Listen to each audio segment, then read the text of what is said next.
Welcome back, everyone. I was told we should start soon, so if you can settle down, that'd be great. First of all, my name is Loke-Khoon. I'm from Baker McKenzie. I'm an IP and technology partner in the firm. You can call me Loke. That's easier to remember. So, ladies and gentlemen, esteemed guest speakers, faculty members, fellow students, and all of you who are taking the time to attend, welcome again to this international conference. Today, we are embarking on a journey to explore the regulatory landscape around the world in relation to artificial intelligence and the protection of personal data. So my takeaway from the first session was, there's a lot of information given, but two things struck me. The kangaroo example, obviously, is that kangaroos are really bad pedestrians, right? And the other takeaway, which is very sad for me as an IP and lawyer, is that there's no room for IP in the world of AI, right, Professor? Well, undoubtedly, AI has brought tremendous benefits to our lives. Many of you obviously have experienced the power of generative AI tools in your work or your study. From creating very stunning works of art to developing innovative solutions, AI has become an indispensable tool in modern society. So as we delve deeper into the realm of AI, we must also address, obviously, the concerns that accompany these advancements. I think you have probably come across a story of OpenAI's ChatGPT data breach in March 2023. There was a bug in the open source library that allowed users to see that the chat history of other users. So you can imagine if you ask ChatGPT to help you write a report and your boss, your client can see exactly how you came up with it. It can be a little awkward, right? Anyway, AI algorithms are trained on vast amounts of data. This data is collected from individuals like you and me, encompassing personal information, preferences, behavioral patterns. While this data is invaluable to businesses and industries, we must recognize the risks it poses if it's misused. So imagine a scenario where a malicious actor gains unauthorized access to a treasure trove of personal data. With this information, that could wreak havoc in our lives, leading to very serious consequences, such as ID theft. Our identities leaving us vulnerable to financial fraud, ruined credit scores, and a long and arduous journey to reclaim our stolen digital personas. So we live in a time where technology is deeply embedded in our daily lives, and we, obviously conduct a lot of online transactions, share sensitive information, and engage in digital communication. So if personal data is mishandled or exploited, imagine how our trust in our digital interactions will be eroded. Okay, so this is to set the scene. But fortunately for us, policymakers and regulatory bodies around the world have recognized the urgency to develop frameworks to ensure the ethical and responsible use of generative AI. These frameworks will aim to safeguard our personal data in the age of AI and protect our privacy and maintain the trust that we place in technology. Today, first of all, I'm very honored. Thank you, Professor Sun and Hong Kong Yu, for allowing me to be the moderator this morning. I have the easiest task, but we have a lot of very distinguished panelists today. I'm honored to be in the presence of a distinguished panel of experts, each representing an esteemed organization or data regulatory body from different corners of the globe. They bring a lot of knowledge and experience, and this morning you are all very fortunate to have them in your presence. The panelists, Ms. Ada Chung, Privacy Commissioner for Personal Data, Hong Kong.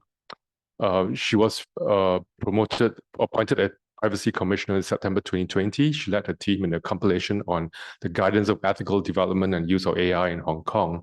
She currently sits on the subgroup of cross-boundary data collaboration of Digital Economy Development Committee. Ms. Adeline Tung, my fellow Singaporean, the Director of Policy and Technology, Personal Data Protection Commission. She oversees and drives the formulation of data and technology policies to enable the use of data in a responsible and trusted manner. She has mainly been in the public sector, experienced in various economic and industry development, as well as planning and policy roles. And then we have on Zoom, we have Hisato Asada. Asada-san is the Commissioner for International Cooperation, Personal Information Protection Commission, Japan. He actively develops international relationships, including with the EU. And prior to joining the PPC, Asada-san was in the business sector for many years. And then we have Ms. Jennifer Urban.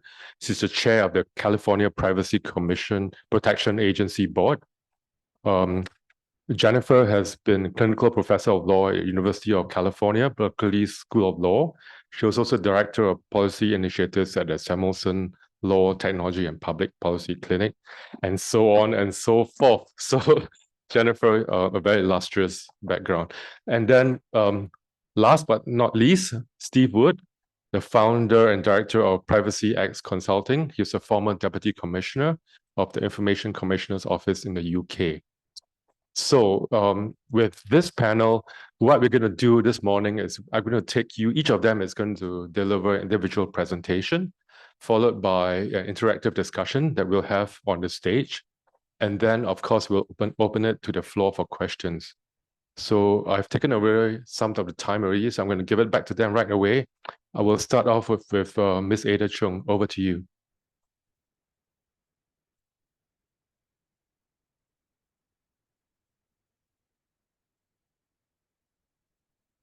Thank you, Loke, for the kind introduction. Distinguished panelists, ladies and gentlemen, good morning. Before I start, I would like to make one clarification. Professor Chandler is not here, but I would like to say that ChatGPT is not banned in Hong Kong. The reason why it is not available in Hong Kong is because we are simply not on the list of supported countries. That is the basic reason. It's not because it is banned here. So I will start the discussion this section by reviewing the situation in Hong Kong and giving an account on how we address privacy risks of AI in Hong Kong. Locally, I would say that Hong Kong embraces AI. As stated in the Chief Executive of Hong Kong in his policy address last year, AI would be a focus of Hong Kong's new industrialization. And the government plans to build an AI supercomputing center that will be in the cyberport of Hong Kong. And we already have 14 research labs under the government's initiative on AI. As our financial secretary said, our access to the data in mainland and also Hong Kong address AI developers. I would say Hong Kong businesses are also keen to adopt AI. According to a study conducted by the Hong Kong Productivity Council, by the end of 2024, that is by the end of this year, it is projected that about half of the enterprises in Hong Kong would have adopted AI. On the individual level, a local think tank finds that our youngsters, about 80% of our youngsters who do not read any hard copy newspapers nowadays, they have used generative AI. And another study shows that slightly more than half of the workers in Hong Kong consider AI adoption positively. And it is above the global average of 42%. In terms of challenges, a survey carried out by my office and the Hong Kong Productivity Council last September showed that enterprises saw generative AI as having the highest privacy risk among emerging technologies. And meanwhile, another study showed that almost 90% of the enterprises in Hong Kong saw the need to enhance data protection in AI applications. So apparently from all these studies, it seems that the awareness is there. Although some experts say that there is a knowledge gap, especially for SMEs. And this knowledge gap hinders the use of AI in Hong Kong. With that, let me briefly talk about some privacy risks relating to AI. They include, for example, excessive data collection, the non-transparent use of data, the problem of re-identification, the issues of data accuracy, or even data breach, as Luke has just pointed out in his introduction. For excessive data collection, for example, I think you will remember that it was reported that OpenAI scrapped 300 billion words online to train ChatGPT. But the question is, are all these data, in particular, if they involve personal data, really necessary for the purposes of training? And as regards re-identification, a study has shown that it is possible to identify 93% of the individuals involved in a data set with 60 million people just by using 4 pieces of data. So you will see the problem here. Just by using 4 pieces of data, you will be able to re-identify over 90% of the individuals involved. On Hong Kong's regulatory regime, currently, Hong Kong does not have an overarching regulatory regime governing the use of AI. The government has said that it will keep an open mind on the matter and closely monitor the development of AI. However, I would like to point out that this does not mean that there is no regulation on AI in Hong Kong. I would say that all existing laws and regulations apply, and in particular, the Personal Data Privacy Ordinance apply when it comes to personal data. As in all other areas, my office roles as an educator, facilitator, and enforcer also apply in the area of AI. As an enforcer, for example, last year, we carried out a compliance check on 28 organizations across different industries, which are processing personal data using AI. And I hope that we can publish the findings within this month or next month. I would say that in Hong Kong, basically, we adopted an pro-innovation approach in the regulation of AI. We are keeping an open mind on the matter, and we are closely monitoring the development both locally and internationally, with a view to considering if any further guidances or regulations should be introduced. And on the topic of guidances, the PCPD, my office, has already issued 2 guidances on this particular area. The first one is the guidance on the ethical development and use of artificial intelligence, which we issued back in 2021, when nobody in Hong Kong at that time was really concerned about the risks brought by AI. And last year, in view of the rapid development of ChatGPT, we have issued a pamphlet to offer tips for users of AI chatbots. Let me now turn to our AI guidance. The guidance recommends 3 data stewardship values and 7 ethical principles, all of which represent internationally well-recognized values and principles.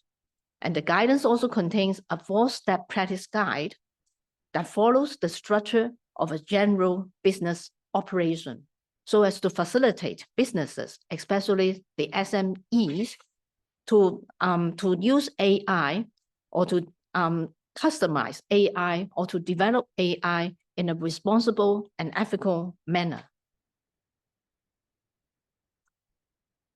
As I mentioned earlier, we have also issued another guidance to offer tips or advice to the users of AI chatbots in order for them to protect their own personal data privacy while they enjoy the benefits of the new technology. I would say that the underlying theme here in the publication of all these guidances is to ensure the safe and responsible use of AI. And the other angle is to educate the public and to raise their awareness to the privacy risks involved. And to complete the picture, I would also like to point out that other than guidances and carrying out our work as an enforcer, we also collaborate with other data protection authorities or privacy protection authorities worldwide in the international venue, to enhance the protection of personal data amid the rapid development of AI. As a member of the Global Privacy Assembly, for example, and as a member of the working group on AI under that assembly, we have been participating in the drafting of a number of international standards and principles to enhance the protection of AI in the context, to enhance the protection of personal data in the context of AI globally. To conclude this presentation, may I quote Stephen Hawking in a speech he made in 2016.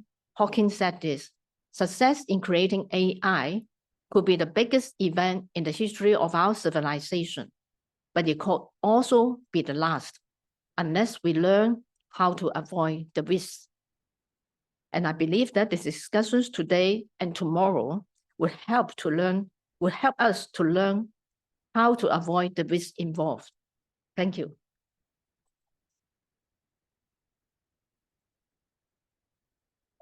Thank you, Commissioner Chung. We're going to move over to Zoom. Ms. Jennifer Urban, can you hear us? I can. Can you hear me? Yeah, good morning. Good morning. Good evening for me. Good morning to everybody. That's right. Yeah. Over to you. I'm going to go ahead and share my slides. So I will ask Loke if you can tell me if this works and everybody can see things properly. Yeah, we can. Wonderful. Distinguished panelists and conference attendees, thank you very much for welcoming me to this esteemed conference. As Loke mentioned, I'm Jennifer Urban, and I'm a clinical professor of law at the University of California, Berkeley. I'm also the chair of the board of the California Privacy Protection Agency, and I'm deeply honored to be part of this highly distinguished panel today. I need to be clear as a disclaimer that I speak in my own capacity. Although I will be talking about the agency's work, I can't speak for the agency or its board unless the board has voted to take a position on a specific issue. I would like to start with a very brief overview for those unfamiliar with the California Privacy Protection Agency and the California Consumer Privacy Act. In 2018, California adopted the California Consumer Privacy Act, which gives California consumers certain rights over their personal information and requires businesses to follow certain responsibilities, including informing consumers about how they collect, retain, and use their personal information. Our law in California is the first comprehensive consumer privacy law passed in the United States, although other states have followed with varying levels of comprehensiveness in recent years. In 2020, California voters directly updated the act with a citizen initiative, Proposition 24. The act amended the existing CCPA by adding additional privacy rights for consumers and obligations for businesses, and it established the California Privacy Protection Agency. The agency is the first agency with full administrative and enforcement powers dedicated to privacy in the United States. It's akin to a data protection authority in many places. The agency is tasked with a number of responsibilities, including implementing the law, in practice, for example, promulgating regulations, enforcing the law through administrative enforcement actions, increasing public awareness and educating the public on their rights under the law, and cooperating with other jurisdictions on privacy. So as Commissioner Chung just mentioned, as Hong Kong is, we are also members of the Global Privacy Assembly and other organizations, and have very much valued working with other authorities as we develop and grow. Overall, the agency's mandate is to protect the fundamental rights of natural persons with respect to the use of their personal information, while giving attention to the effects on businesses. For today's conversation, I'm going to focus on some of the agency's current work to develop automated decision-making technology regulations, and touch briefly on its work to develop risk assessment regulations, because those are closely tied to the ADMT regulations.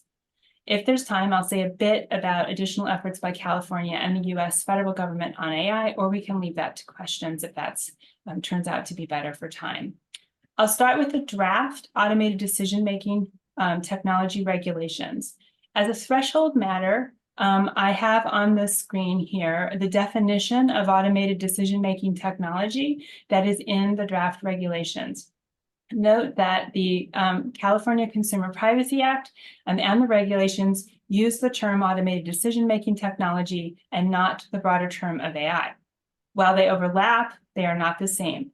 As everyone in this room knows, AI has been defined in many ways, but maybe as a catch-all term, we could use it for applications that perform complex tasks of various kinds that once required human input or intelligence.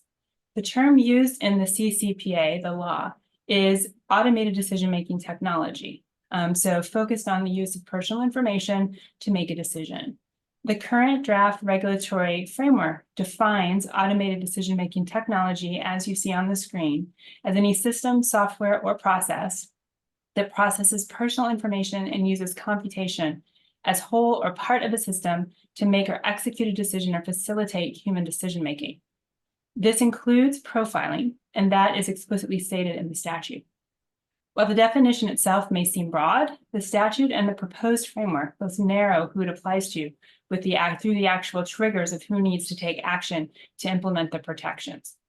So with that definition of ADMT in mind, what the agency has been directed to do by the law is to issue regulations governing access to what the automated decision-making technology is doing and the information it's using, and opt-out rights with respect to businesses' use of ADMT.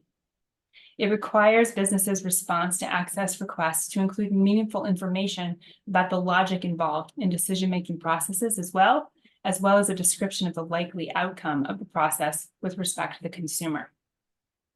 So if we fall under the definition of ADMT and are a covered entity, then the requirements that apply to the following uses of ADMT.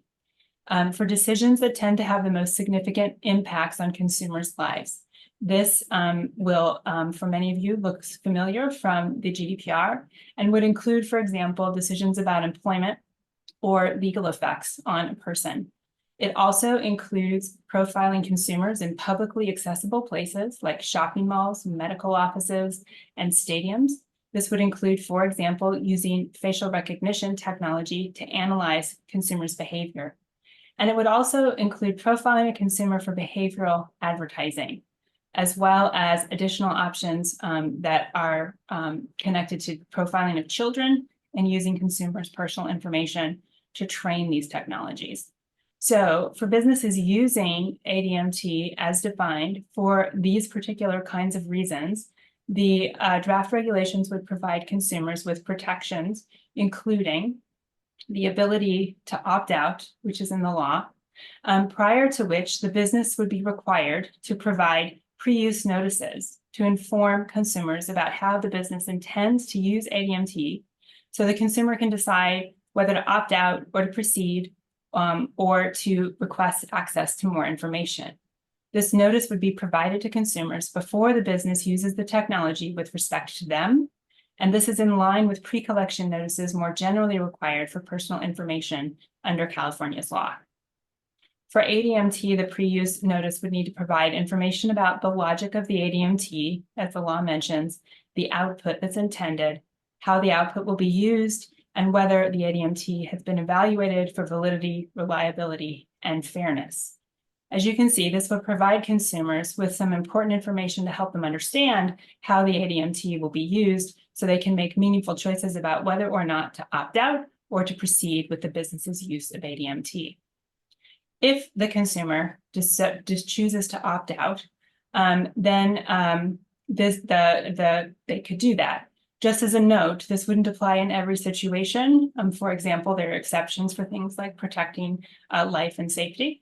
But in cases where the regulations would apply, when the consumer requests to opt out, the business would no longer be permitted to use ADMT with respect to them. And if the consumer opts out at a later time, then the business would need to stop processing the consumer's personal information using that ADMT, including no longer using or retaining the information previously processed. And the business would need to notify its providers, contractors, its partners, to whom it has disclosed or made the consumer's personal information available, to let them know about the opt-out so that they can comply as well. These ADMT regulations work in tandem with draft risk assessment regulations. The CCPA also directs the agency to issue regulations with respect to risk assessments, again, sort of akin to DPIAs in Europe or other countries, or similar assessments that are required under other US state consumer privacy laws. Under the CCPA, businesses must assess the possible harms to consumers from their use of public information and mitigate those harms. They must also assess the benefits, thinking back to Professor Yu's presentation, and the benefits described in the law include benefits to the consumer, to the business, economic benefits, social, all kinds of different benefits, and the risk assessment should consider these. If the harm to consumers outweighs the benefits, then businesses are prohibited from doing that activity. A key issue, again, is the threshold. When does a business have to conduct a risk assessment? And those are in certain situations when a business will be selling or sharing personal information, processing sensitive personal information, for information for someone the business knows is under 16, and using an ADMT for decisions that have those significant effects on consumers' lives, as well as using that information to train ADMTs. So these are, again, draft regulations. They have been discussed by the agency's board in December in some detail. Staff are now, agency staff are now working with the board's feedback to prepare them to come back to the board. If the board approves at that point, then the regulations will go into a robust public comment process, which is required by California law before regulations become law. Once the regulations have been subjected to feedback and information from the public through a process that has multiple steps, not all on this slide, then they would become part of the law. With that, I think I will go ahead and close, and we can talk about things that the California Governor's Office is doing and the federal approach to AI regulation in Q&A if people are interested. For now, I will just say, as a federal system, the United States states are able to make a lot of decisions about how they're going to regulate businesses within their borders and consumers within their borders. And California, in my view, is quite ahead of many states and the federal government in thinking about these issues, which is, and I'm very pleased again to be here today and to hear all the thoughts from other jurisdictions as well. Thank you. Thank you, Jennifer. It's definitely very progressive. Thank you for that. And thank you for that snapshot. So over now to Asada-san, Hisato Asada, who's from the Personal Information Protection Commission in Japan. Asada-san, can you hear us? Yes. Can you hear me? Yes, all good. Okay, over to you. Okay, thank you. Thank you, Jen-san. Hello, everyone. I'm Hisato Asada, Commissioner for International Cooperation in the Personal Information Protection Commission, that is PPC Japan. I'd like to express my deepest gratitude to Hong Kong University and Hong Kong PCPD for their efforts to hold this conference.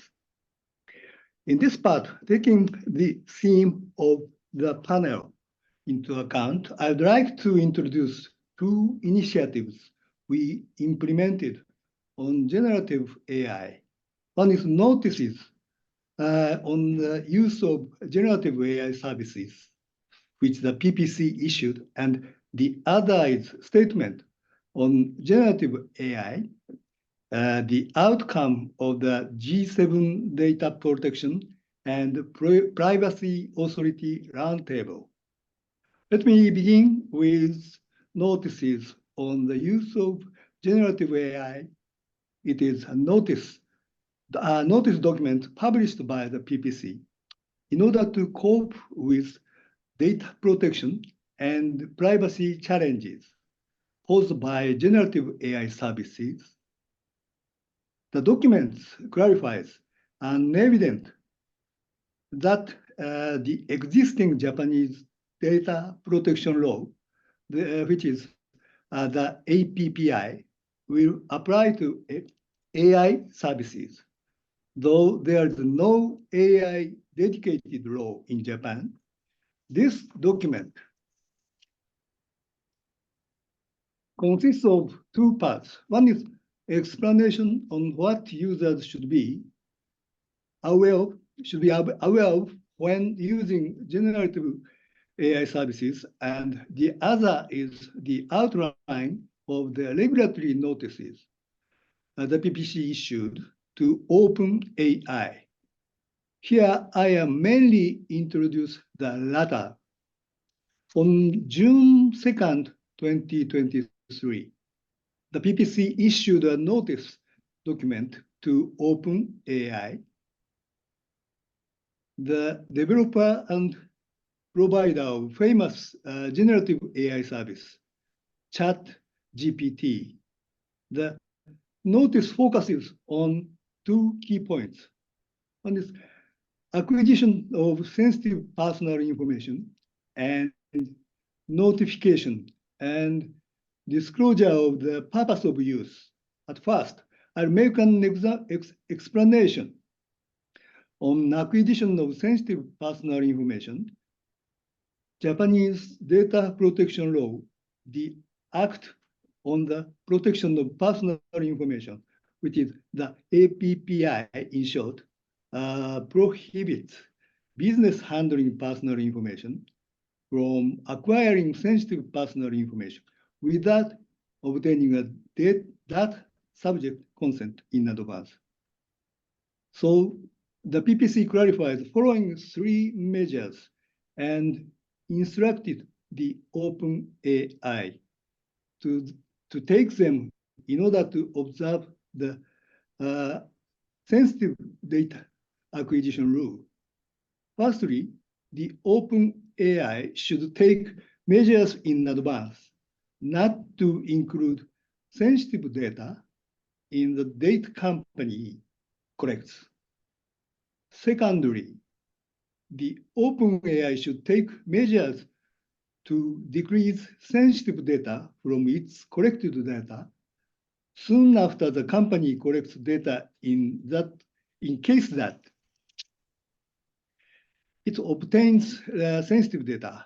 Finally, when the OpenAI finds sensitive data in its collected data, even though it takes two aforementioned measures, the company should delete sensitive data or convert such data not to be able to identify a specific person with it before the company processes sensitive data for training its model.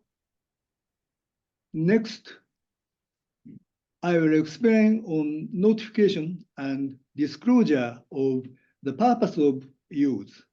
As OpenAI provided its privacy policy only in English at that time, even though it provided its services with users in Japan and handled their personal information. The PPC required that OpenAI provide its privacy policy in Japanese to ensure sufficient notification to data subjects. After this notice was issued to OpenAI, the PPC followed up on OpenAI's response and confirmed that the company released its privacy policy in Japanese. The outline of the notice addressed to OpenAI is publicly released on the official website of the PPC.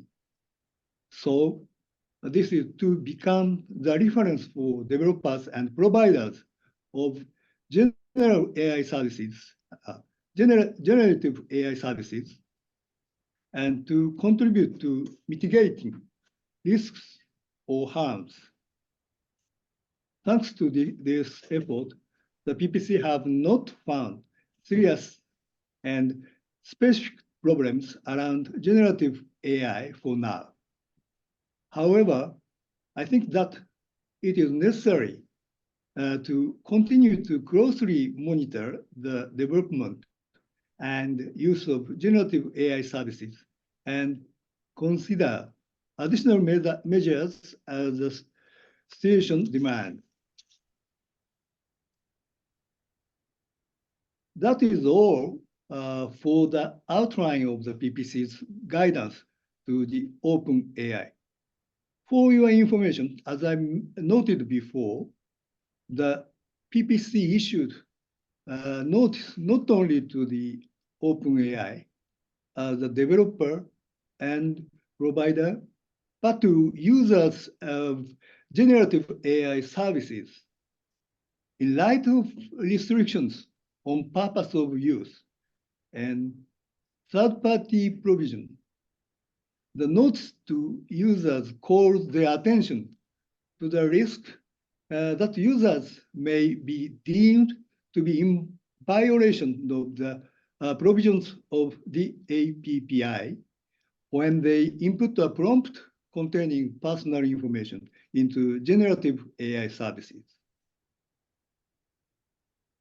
Next is a statement on generative AI as the outcome of G7 DPA roundtable meeting last year. Not limited to the PPC, G7 DPAs simultaneously have considered and taken various actions to ensure proper handling of personal information and protection of privacy regarding the use of generative AI services.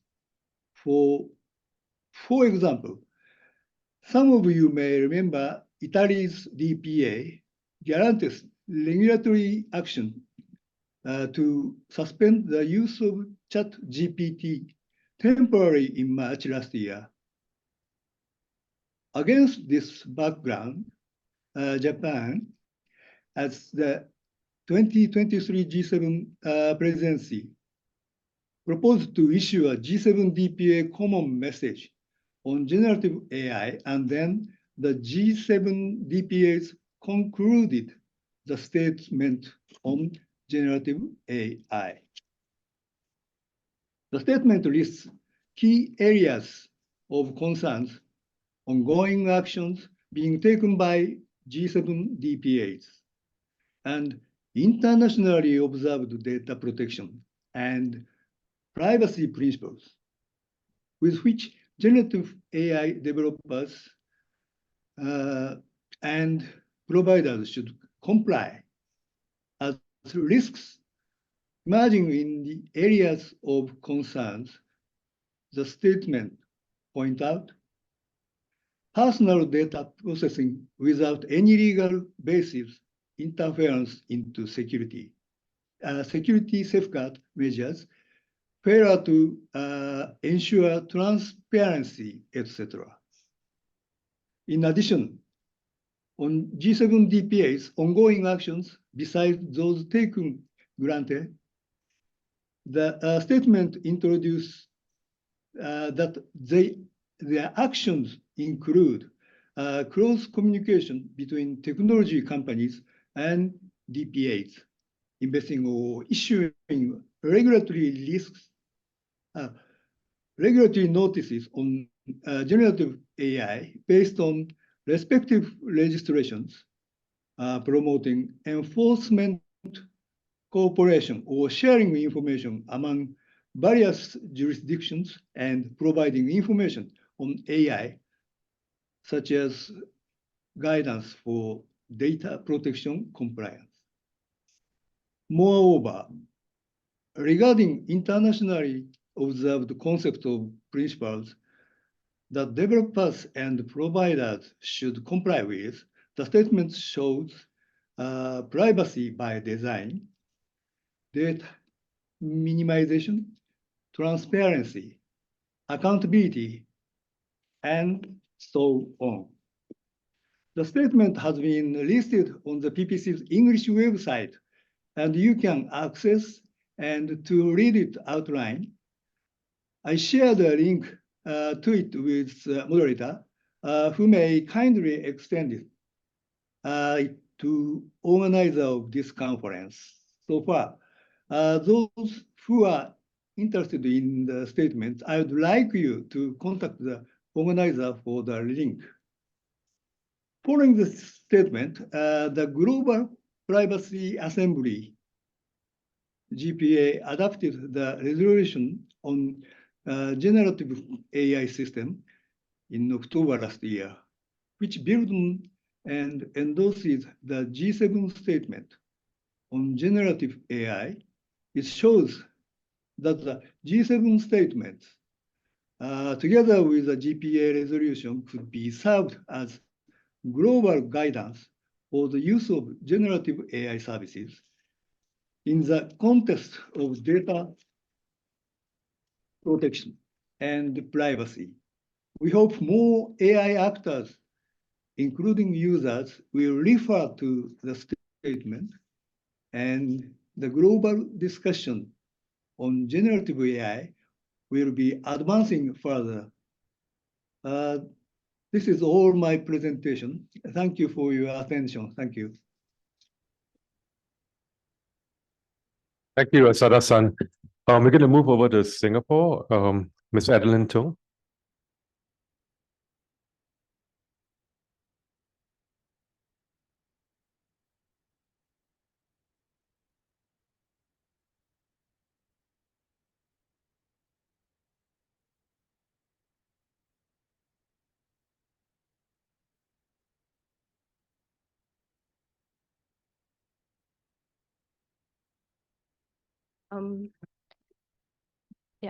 Good morning and good evening as well. And first of all, I'd like to thank Hong Kong University as well as Hong Kong PDPC for PCPD for actually inviting me today to represent Singapore Personal Data Protection Commission to share on actually Singapore's approach towards addressing the risks of AI. I think by now most of us will agree that AI is an imperative for us to all get right, not just for ourselves, but also for our organization, countries, and I guess the future of humanity. So maybe with that in mind, I thought I want to put this whole topic on addressing risks in the context of Singapore's ambition and vision for AI. So Singapore recently updated our national AI strategy.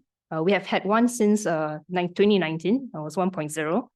And you can download actually the National AI Strategy 2.0 as of, I think, late last year. And it really outlines a vision for Singapore to be a place where AI serves as a force for good and where we harness AI to uplift and empower our people and businesses.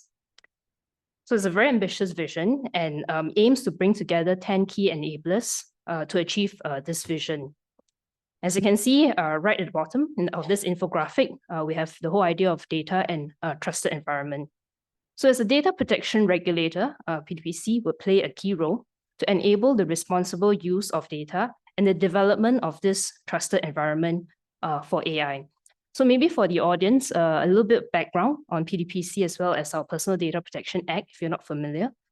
The Personal Data Protection Act was passed in October 2012, and it forms actually a baseline standard and it's applicable across all our sectors in Singapore, private sector, complementing many of the sector-specific legislative and regulatory frameworks in Singapore, including the financial sector. And the commission itself was established just shortly after. In fact, we just celebrated our 11th birthday on 2nd January. And so we have more than a decade of experience in regulating the protection of personal data in Singapore. And it's very useful for me now to highlight then that our regulatory regime for over the last 10 years has always been a technology neutral one. And we have largely adopted a principles-based approach in our regulatory framework. So with that in mind, I thought maybe to highlight and elaborate on how we have approached AI. So back in 2019, we have actually developed the Model AI Governance Framework. And The first edition of it was published, and at that time, we also noticed that there was a growing trend of governments and international organizations issuing various principles, frameworks, and recommendations on AI ethics and governance. But of course, the AI developments continue, and before long, we had to revise the model, and we have to launch the second edition of the model framework a year later in 2020. And this second edition then incorporated further feedback from major jurisdictions, whether it's Europe or as well as the OECD expert panel on AI.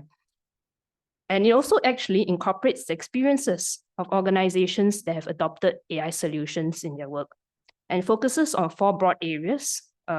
One, the internal governance structures and measures, adapting existing or setting up internal governance structures and measures to incorporate various elements like value, risk, and responsibilities.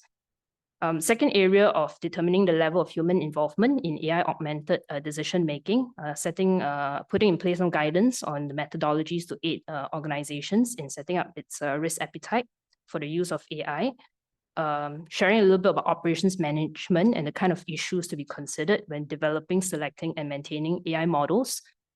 And lastly, in terms of stakeholder interaction and communication, sharing also about strategies for communicating with an organization's internal stakeholders as well as external and the management of relationships. So as you can see, the entire framework also hinges on the fact that it's also an accountability-based one and aimed at promoting the responsible use of AI in organizations.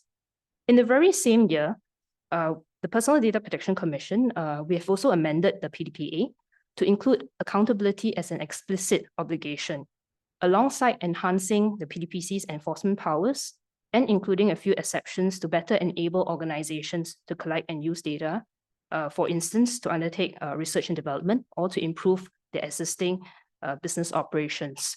And this goes back to the origins of the Personal Data Protection Act, which was actually developed to balance the rights of the individuals to protect their personal data, as well as the needs for organization to actually use this data.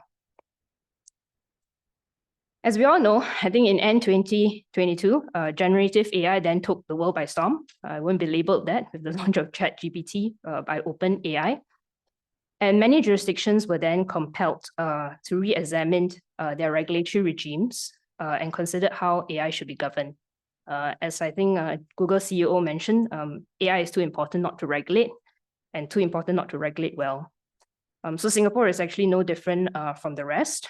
Having said that, I've mentioned many times that Singapore's regulatory framework is principles-based with accountability as a key obligation. And as mentioned, the PDPA was also amended to include this explicitly. And this is applicable across all technologies.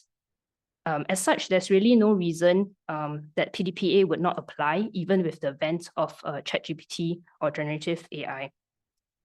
So in fact, we'll soon be publishing guidance around the use of personal data in AI recommendation and decision systems, clarifying how the PDPA applies when organizations use personal data to develop and train AI systems, and also including some baseline guidance and best practices for organizations on how to be transparent about whether and how their AI systems use personal data to make recommendations, predictions, or decisions. However, I think a lot of my speakers, fellow speakers, and panelists have also alluded there are additional considerations with the use of generative AI, copyrights, etc. And Singapore is very much interested in the developments in this field and seeing how we can best contribute in a substantive and practical manner to advance the field of AI governance. We also like to be deliberate and avoid prematurely imposing any hard regulations that could potentially hinder innovation or have unintended effects. As such, I would like to highlight 3 practical areas of interest which Singapore is involved in and like to contribute further. So in the first instance, I've referred to the Model AI Governance Framework earlier. So regarding this framework, we are currently updating that framework to set out principles and guidelines for trustworthy development and use of generative AI. A discussion paper with an initial framework suggested was actually published in June last year. And broadly, this initial framework covers 6 key dimensions. I mentioned accountability, really defining the responsibilities of along the generative AI supply chain, in particular between the foundation layer model provider and application deployers that sits on top. Data use, guidance on data sourcing, data management, and bias to enhance confidence in the fairness of its output. Model development and deployment, best practices, assurance and evaluation, building up tools and capabilities to ensure model quality, safety and alignment across the whole wider research ecosystem for AI to support AI safety. And last of all, AI for public good, because we would like to encourage attention to wider issues such as education and inclusive growth, and how can we create a wider impact for AI to benefit the public. So the discussion paper is available online for downloading. I've included a QR code here as well. The second area is really in the area of AI evaluation and testing. So very early on in 2019, Singapore developed an evaluation and testing toolkit, which we call AI Verify, and launched it as a minimal viable product in January 2019. The toolkit is actually a simple integrated toolkit, operates within the enterprise environment, so companies can download it. It can perform technical tests on common supervised learning classification and regression models, and for most tabular and image data sets. However, even with that, it cannot test generative AI or large language models. So we do know that there remain significant gaps in AI governance testing and evaluation, even for common data sets. So in June last year, the Infocom Media Development Authority, where the PDPC sits, announced the open sourcing of AI Verify on GitHub and the setup of an open source foundation. Really in mind, with in mind to crowd in system developers, solution providers, and the research community to contribute to the use and development of AI testing frameworks, code base, standards, and best practices. The software toolkit also consists of baseline standardized tests, covering core principles of fairness, explainability, robustness, really to help companies objectively demonstrate responsible AI. And we hope that by being more transparent about the use of AI, this not only help to increase consumer confidence in AI products and services, but also for companies to build trust in their products. So that's the second area of interest. The last area I thought I'd share is the evaluation sandbox. So in October last year, Singapore also launched the first of its kind generative AI evaluation sandbox. It will be run by IMDA as well as the AI Verify Foundation. And the same sandbox actually aims to bring global ecosystem players together through concrete use cases in generative AI to enable the evaluation of trusted AI products. There's a desire to make use of what we call an evaluation catalog, which is a shared resources that sets out common baseline methods for model developers, application deployers, and third-party testers, together with policy makers to come together to collaboratively build Gen AI evaluation tools and benchmarks. This is part of Singapore's overall ongoing efforts to encourage a common standard approach to assess the key risks and harms of large language models. And this has also been set out in the discussion paper that I shared earlier. And in this sandbox, the Personal Data Protection Commission will then come in to play a role in providing regulatory guidance to organizations for compliance to personal data protection. So in summary, thank you for listening so attentively. I've shared on the national AI strategy, our approach towards building AI for the public good, how PDPC will actually play a role to enable the responsible use of data and development of a trusted environment for AI, and also shared on the updates of 3 key areas of interest for Singapore. Thank you. Yeah. Thank you so much, Adeline. And thanks, Steve, for being so patient. Our global journey ends with the UK this morning. Over to you.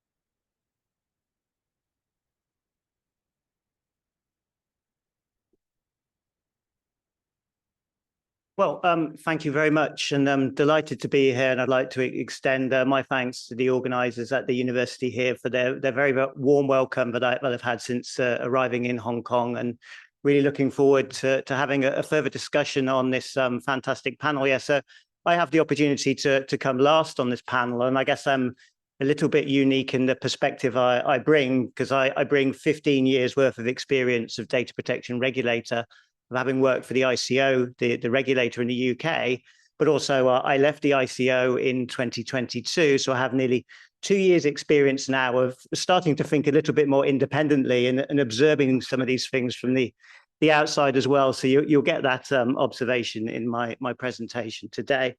And the first thing I want to do before talking about the UK context in a little bit more detail, I suppose, is just to try to sum up in this diagram, actually, the sort of the size and the complexity and the scale of the challenge that data protection regulators face in relation to regulating artificial intelligence and how AI systems use personal data. And if we think about data protection regulation as well, it's incredibly challenging compared to other areas of regulation, say financial services regulation, because of its size, scale, and scope. So in the UK, the ICO regulates millions of companies who use personal data and hundreds of thousands of public bodies as well. So the horizontal scale of the number of controllers and processors using personal data sets that challenge. And without walking through this diagram in a lot of detail, I just want to highlight a few points. If you're interested in learning more about it, I've written in more detail of a sort of an enhanced version of it on my blog, which is at privacyx.substack.com, if you want to learn a little bit more about it. But what this diagram is seeking to do really is trying to sort of point out all of the different points of interaction where personal data flows through the AI ecosystem, with also having developers and deployers obviously working together, often in contractual relationships. We have to work out who is the controller, who is the processor. We obviously, as we've heard today, have the risks and issues with training sources of data, which are often public sources of data, and the issues of data scraping.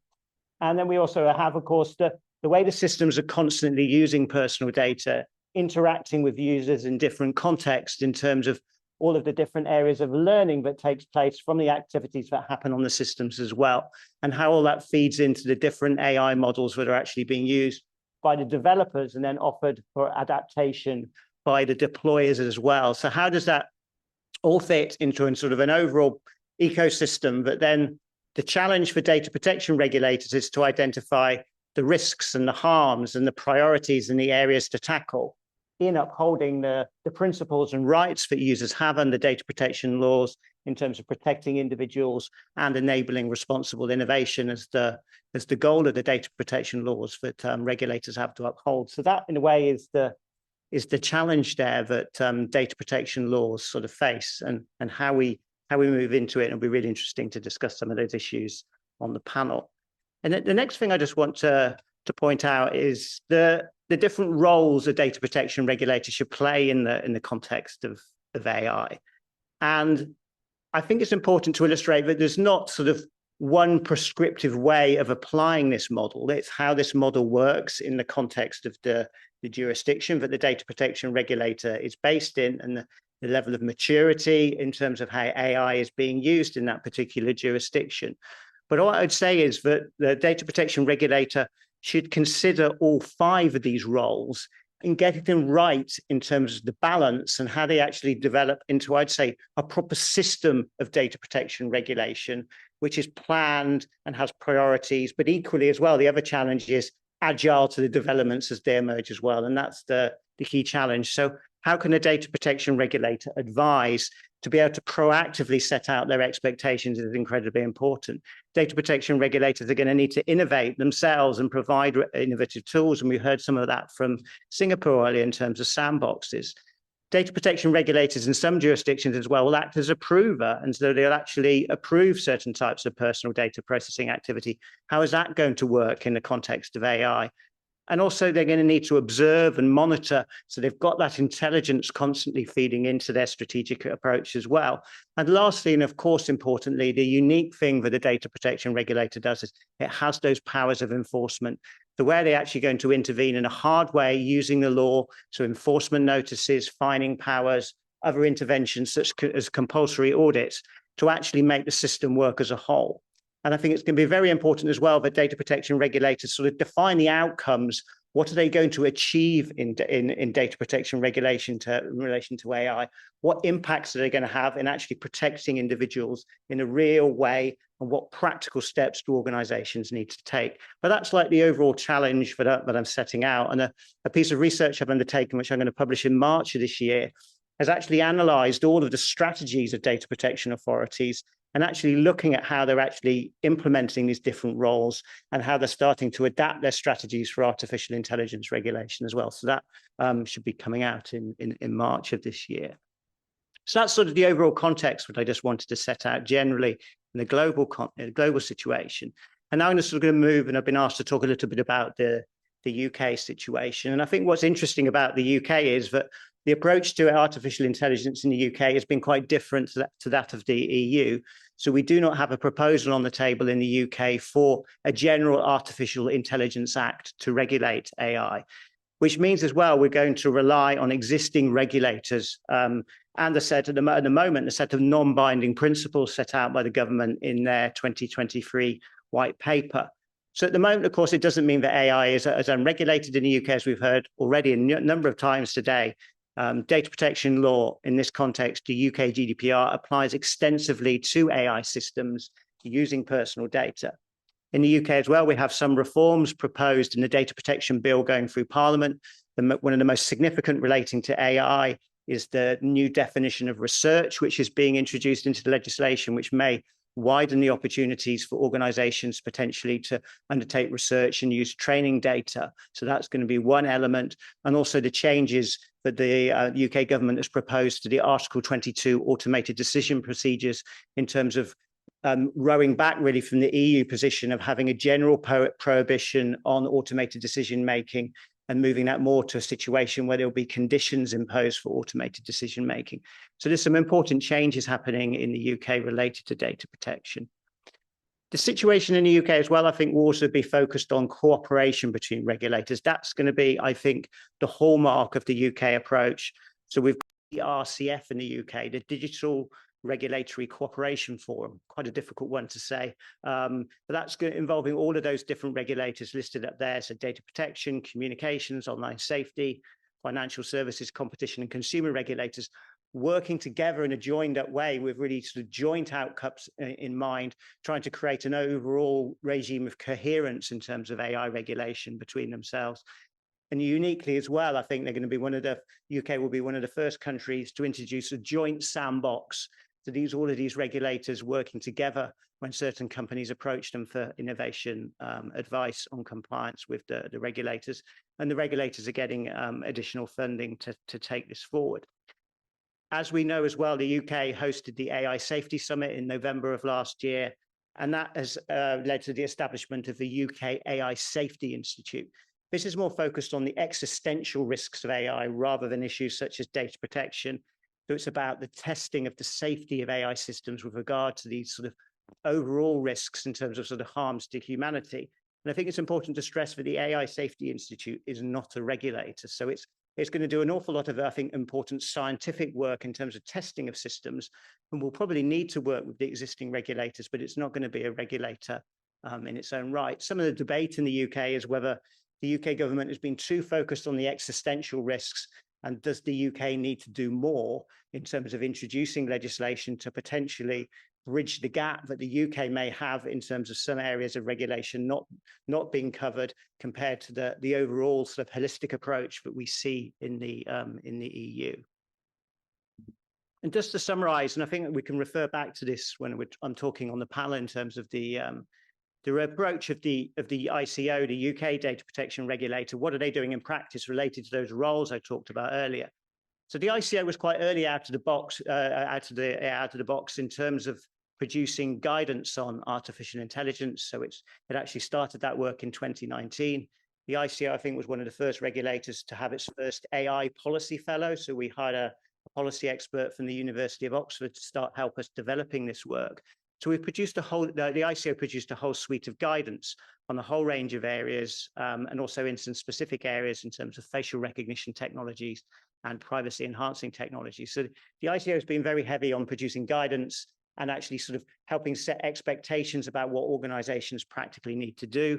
They also, like Singapore, have a regulatory sandbox service, an innovation advice service, and organizations can engage with advice about their data protection impact assessments. The ICO as a regulator is also engaged in research. So it worked with the Alan Turing Institute in the UK, which is a research institute for data science, running citizens' juries, looking at explainability and transparency in AI. And the ICO's grants program has also provided grants in terms of research into privacy-enhancing technologies. We've also had enforcement from the ICO.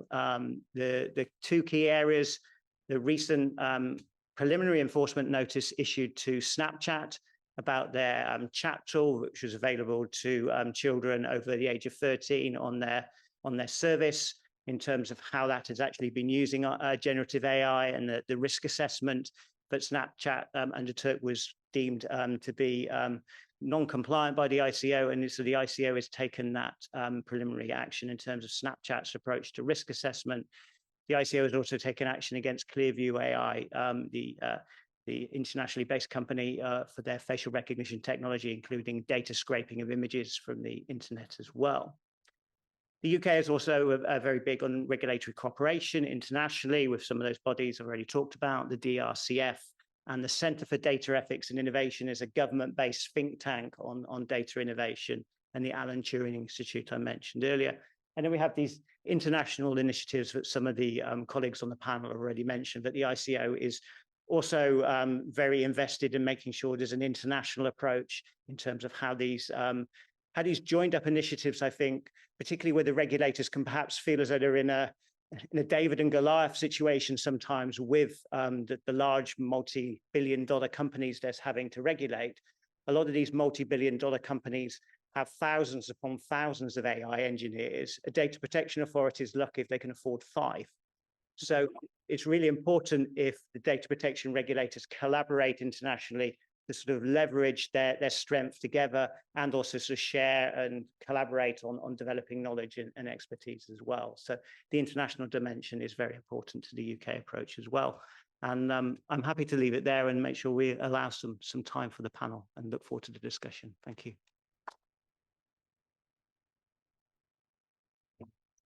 Thank you to all the panelists. Fantastic. We've heard a lot. Time to digest all of that. But before I open it to the floor, let me start off with some questions on my own. Maybe I'll start off first with Ms. Ada Chung. My question to you is, what are your views on implementing a dedicated law regulating AI in Hong Kong? Actually, if you are talking about a dedicated law regulating AI in Hong Kong, I do not see an imminent need for that for the time being. Instead, I would recommend that we keep an eye on the development globally, because both in China and in EU, they are proposing an overarching AI Act. And in China, I think it's already on the legislative agenda. I would suggest that we wait and see and assess the impact of these overarching AI laws to see if they are effective in addressing the risk involved, and to see if they strike the right balance between innovation and regulation. My personal concern is we should allow sufficient room for innovation and technology to develop. And we should not stifle innovation and technological developments. And that is why I'm in favor of taking a pro-innovation approach. For the time being, I do not see an imminent need, but of course, we will keep on reviewing the situation. And we will also need to review the legislation to see if it remains relevant in the light of the rapid development of technology, and in order to protect the personal data privacy of citizens. Thank you, Ada. So Steve, you touched on a very important point about international collaboration, right? So I'd like you and also Asada-san. Can you hear me? So what would be, you think, the next steps in terms of international collaboration among DPAs in the AI space? Maybe, Steve, you can start first, and then Asada-san can go next. Yeah.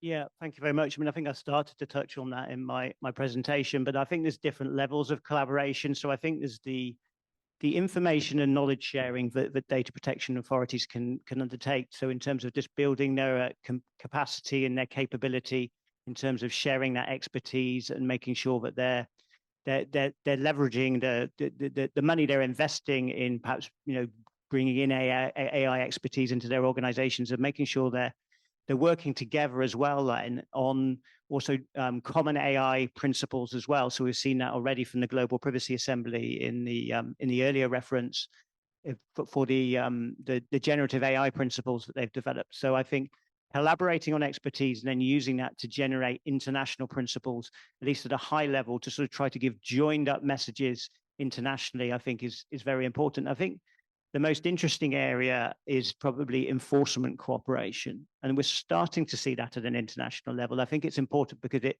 it creates, I think, greater pressure and greater incentives for companies to act and to sort of provide global solutions for some of these problems. So we heard in the first keynote panel this morning about the sort of the fragmentation. So I think the joined up enforcement action between data protection regulators will become increasingly important. But I think it's a balance, because it can make it slower to investigate if you get into a very perhaps cumbersome and very bureaucratic process of internationally cooperated investigations. And we see some of those problems at EU level with the one-stop shop system and the consistency mechanism under the GDPR. So I think it's sort of getting the balance right, I say, of agile international cooperation, some levels of information sharing and coordination. So we saw that actually on Clearview, a number of the different data protection authorities internationally, both from the EU, the UK, and from other countries like Australia and Canada, have all sort of coordinated to some extent, which I think has helped in sort of sending a single common message from data protection regulators about data scraping and the development of systems like Clearview AI. So I think it's a balance between sort of coordination, information sharing, collaboration, guidance, and then starting to sort of investigate the possibilities of enforcement coordination internationally as well. Thanks, Steve. Asada-san? Yeah, thank you. As I already mentioned in my previous presentation, the G7 DPA statement of last June and the GPA resolution of last October have just been adopted as common message among DPAs for generative AI technologies and systems. These messages include reference to future cooperation. In G7 statement, their efforts for future cooperation, they agree that further discussion and collaboration is needed on the issue of personal data protection.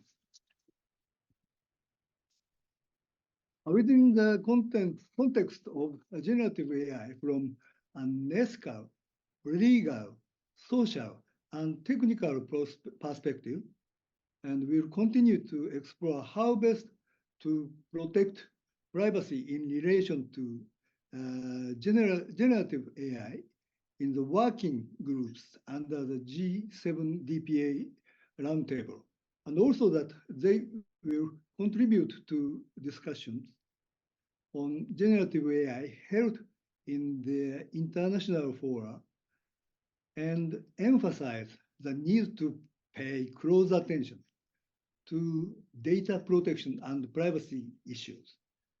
In GPA solution, their efforts for future cooperation, they agree on sharing ongoing developments within jurisdictions regarding the data protection and the privacy risks of generative AI systems. Within GPA, AI working group coordinating their enforcement efforts and considering presenting at the next GPA an interim report on the work conducted by GPA AI working group.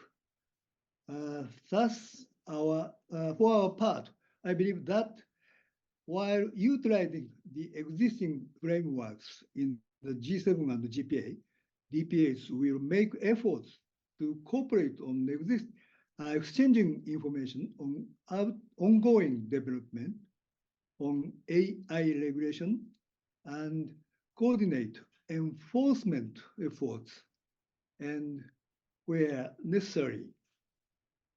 DPAs will review their common message on generative AI in the context of data protection and privacy. Thank you. Thank you, Asada-san. So I have a question each for Jennifer and for Adeline before I pass it to the floor. So Jennifer, you mentioned the published draft rules differentiate between automated decision-making and AI. What are the reasons for separating the two? I think you hinted a little bit, but maybe you could expand a bit more. Yes, thank you for the question. There's one very simple reason, which is that our implementing statute talks about automated decision-making technology, and the delegation and the requirement that the agency develop and promulgate regulations is tied to automated decision-making technology.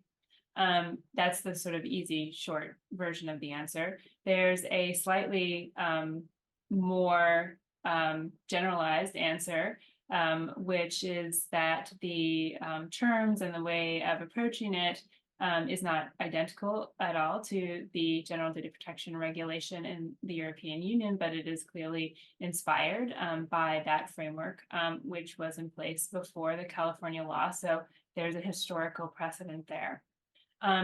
As far as a more sort of substantive reason, one of the things that has been a consistent theme today in our panel, but also from the keynote speakers, is the generalizability of artificial intelligence technologies and the wide variety of human activities they touch and can touch.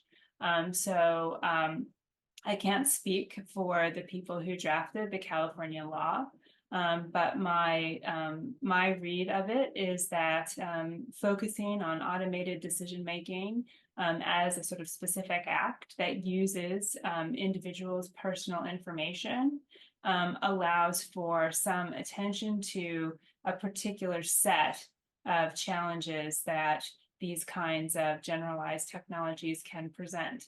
Copyright challenges, competition challenges, particularly competition challenges are related, but these are slightly different challenges. And one of the things, this is my personal view, that our agency and all of our agencies, as we move forward together with this sort of new figuring out this new set of technologies and how to promote innovation and human flourishing, is that we are able to, as Steve would put it, be sure that we are creating joined up models, joined up ways of thinking about them, not forgetting that when we regulate in order to enhance data protection and protect privacy, that we may be touching other aspects of the effects of these technologies, but remembering what our core purpose is as data protection authorities.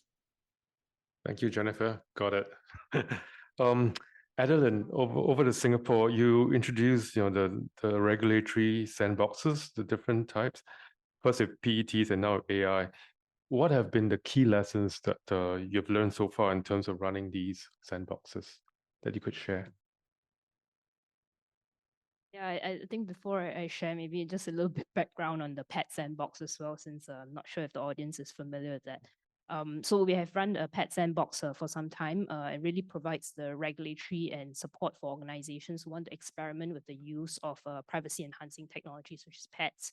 And I think one of the objectives for those sandboxes was really to see how we can work together as a regulator with industry to unlock the use of data for AI and data analytics in a safe and responsible way. Of course, not contravening or whatever obligations we have in data protection laws.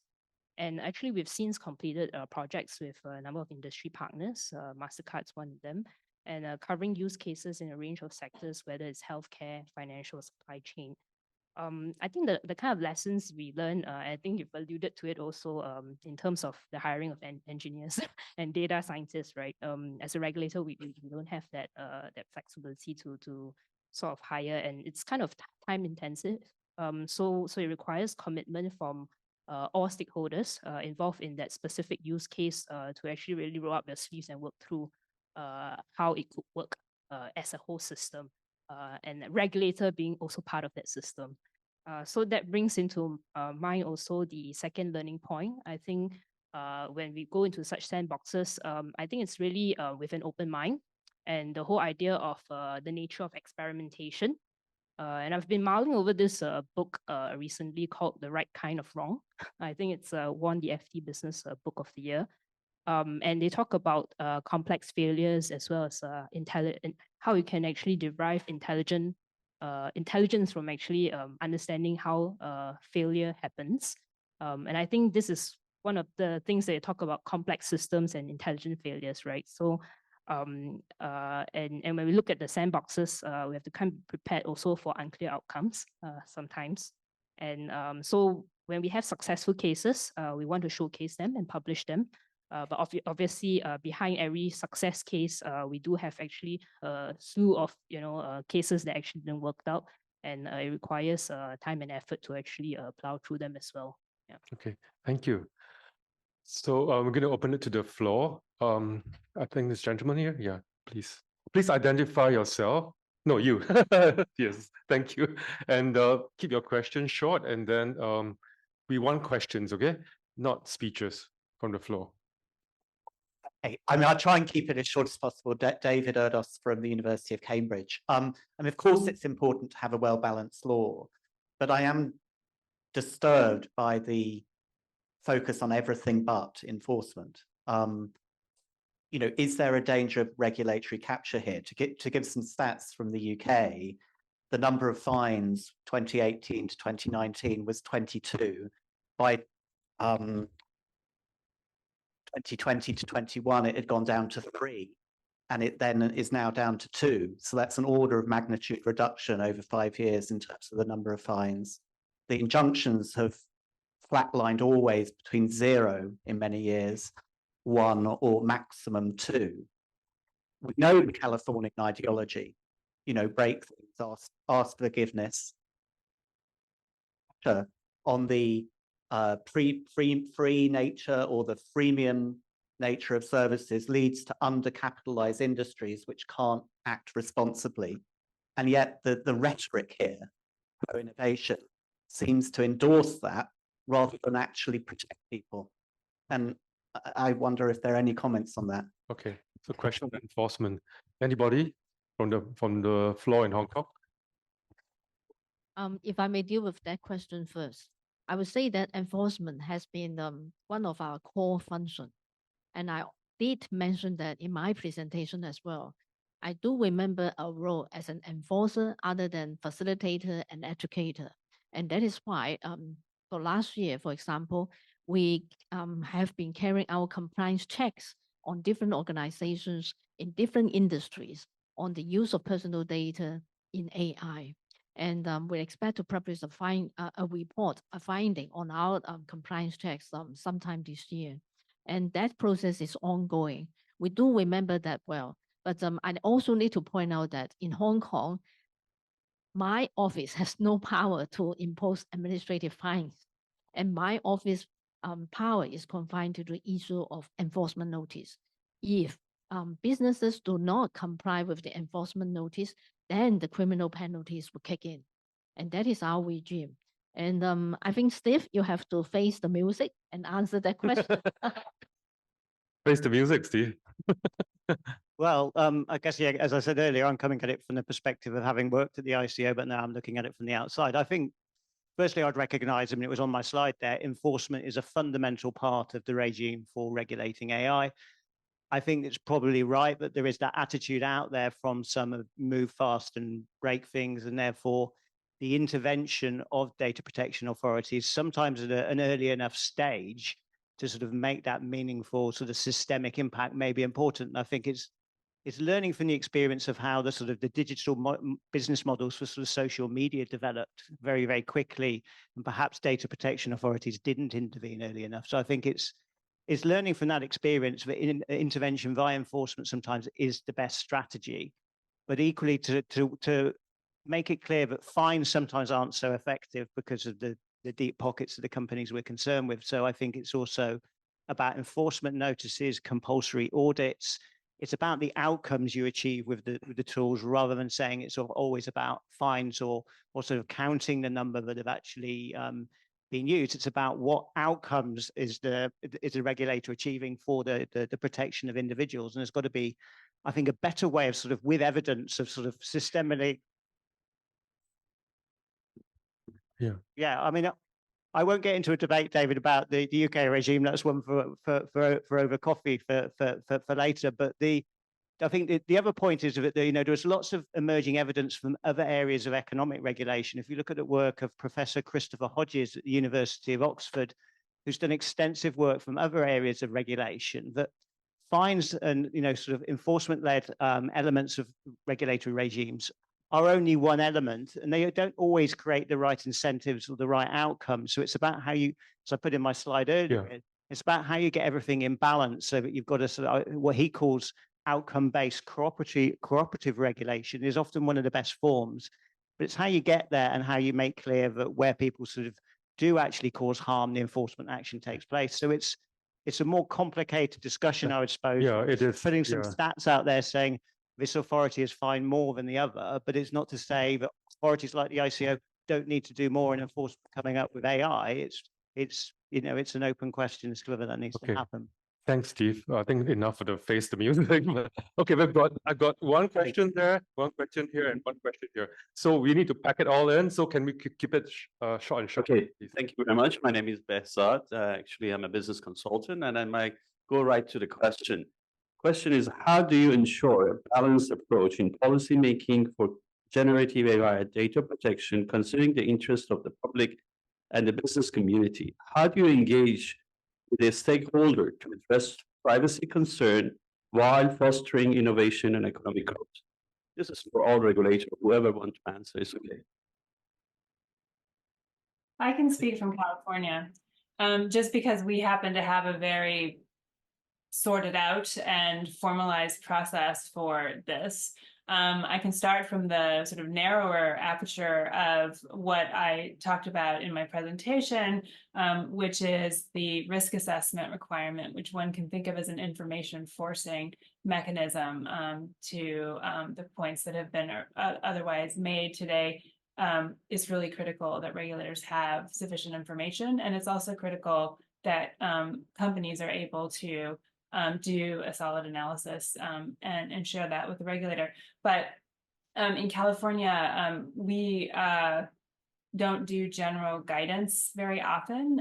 We do formal rules that become law, and those go through a process that have multiple formal avenues for stakeholder input from everybody, from the public, and from businesses and from academics who have studied the issue and so forth. So there are certainly, and when we have done a very large regulatory package already in our short tenure as an agency, and I'm here to say that that process was incredibly informative and helpful. Of course, once we have the regulations in place, once we have the law in place and we begin enforcement, then we need to take into account what we learn from enforcement as well, what we learn from our auditing power, as Steve was suggesting, and adjust as necessary in order to be as responsive as possible to the wide range of interests, not just innovation, but taking into account everything. Thank you, Jennifer. Okay, Hao-Chun, your question? Yeah, I'll be very quick. I have a question for Jennifer. So you mentioned that the new rules that are being considered will protect people, will give the residents of California to opt out of the automated decision-making system. But I wonder whether that will also entitle them to have for the so-called the right to explanation that has been protected to a certain extent by GDPR. And I also want to ask about your great article published in Columbia Law Review concerning the right to contest. I wonder whether the new rules that being considered in California will also protect the so-called right to contest as well. Oh, Professor Sun, you're asking me to put both my hats on. Oh no. Let me start with the first question. So the California law requires that the consumer be giving meaningful information about the logic of the automated decision-making process. So that is akin, I keep using this word because they're not identical, but it is akin to the idea in Europe about meaningful information. Thank you so much for having read mine and Professor Kaminsky's very long article in which we, and this is very much with my academic professor hat on, advocate for a right to contest at least certain automated AI decisions. The California law focuses on notice, on the right to opt out, and that meaningful information. It doesn't focus on the right to contest. However, the state of Colorado was the second state to have a comprehensive consumer privacy law, and Colorado does indeed have an opt-out right that they have begun to implement in regulations. So I think we will see how that goes and how it compares to Article 22 of the GDPR. Thank you, Jennifer. Okay, we have the last question here. Sorry, there's time for only one. You can take it offline for the rest if you don't mind. Yeah. Oh, thanks. My question is also for Jennifer, so it's hard to take offline then. I'm Michael Veal from UCL. With regards to the scope of the automated decision guidance or regulations that you were talking about, you've adopted the definition or the approach from sort of 1970s French law and 1990s European law of significant or similarly significant effects.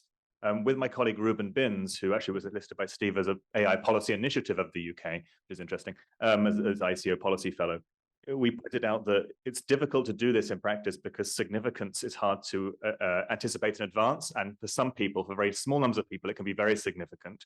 And it's hard to judge the entire system. And similarly, in multi-actor systems, when an actor makes a score, like a credit score or a visa or a rejection score, and then passes it on to another actor, it can be hard to work out where the decision occurs if there's reliance down the chain. I was wondering if your regulations elaborated on either of these 2 points.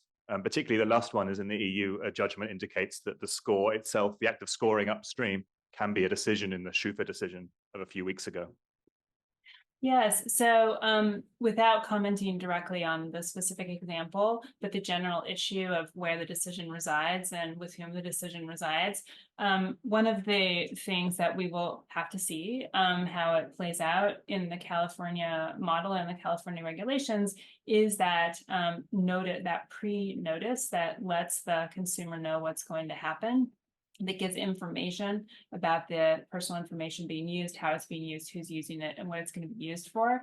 That gives information about the chain and who's making the decision, sort of as a first order method. And the opt-out travels through the actors in the system. Now, I don't know if that will fully deal with the issue of trying to decide in every situation who the decision maker is, but that is one of the sort of a couple of ways that the California underlying statute and the regulations deal with it. With regards to significant effects, yes, that is, well, I was not on the subcommittee that helped draft the regulations. But my sense from my own knowledge of the law is that that is in part echoing historic understandings and the historic uses that also that is also similar in the GDPR. The California regulations do address the challenge that you bring up with sort of how do you put meat on those bones by having some of those specific examples and requirements. I didn't go through all of them in detail in my presentation, but I mentioned some of the things that would be considered significant. And of course, there will be edge cases, I'm sure, and I'm very hopeful that in the public comment period, we hear about some of those edge cases that we can't necessarily anticipate, but people who are properly placed to anticipate them could give us information about that, in which case we could adjust the regulations before they're final. Thank you. Okay, thank you. So I've been told to end the session now, so I apologize if you don't have, your questions answered, but please find a way to get it to the speakers here. And on behalf of Hong Kong U and, everyone that organized the event, thank you for being here. I was going to ask everyone for a takeaway, but I don't think we have the time for that. So whether it's accountability, whether it's balance, whether it's collaboration, whether it's flexibility, or whether it's, I don't know. So anyway, thank you for being here.